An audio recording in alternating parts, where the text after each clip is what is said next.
Hello. Do you like horror movies that have tarot cards in them and that have a lot of jump scares and a lot of action? Then you might like this one. Come check it out.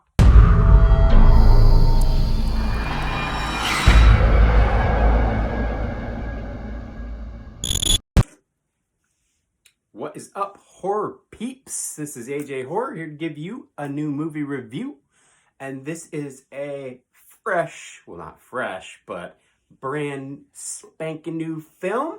The movie I'm doing today is Tarot from 2024. This one is PG-13. It's only got an 8% on Rotten Tomato right now. The fans gave it a 52%.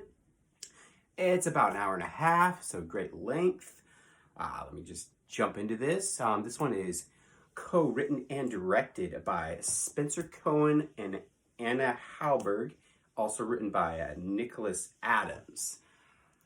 So I was so pumped for this one. I was just looking forward to this one so much, and I started seeing people saying that, oh, this movie sucks.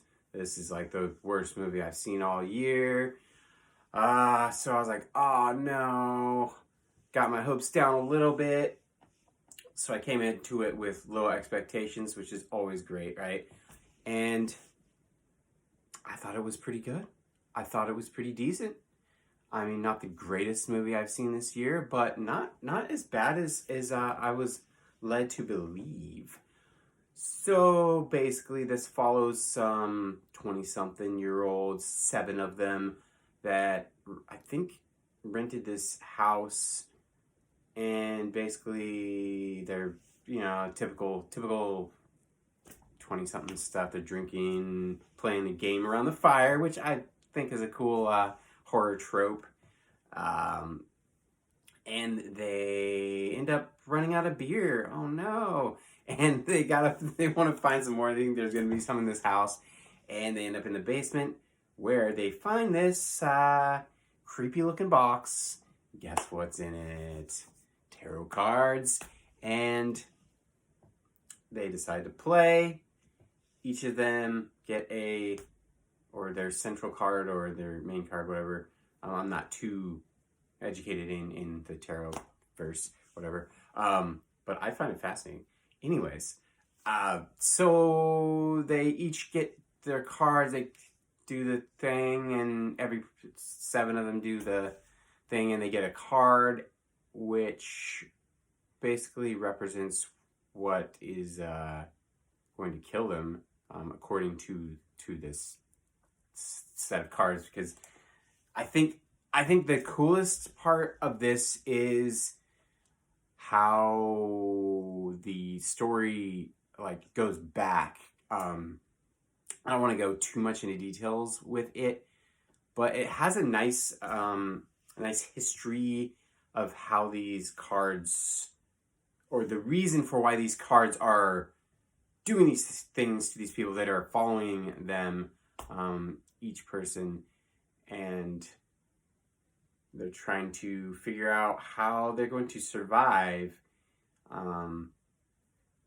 It's interesting, It's I don't want to say it's like a brand new thought, but it's more original than a lot of the horror movies that have been coming out recently of the last few years. I mean, so I give it that. I think the effects were awesome.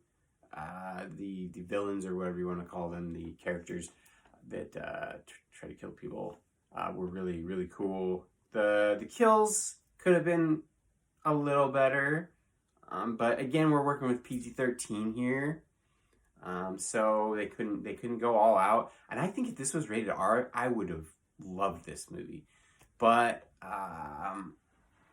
the music was kind of hit and miss for me.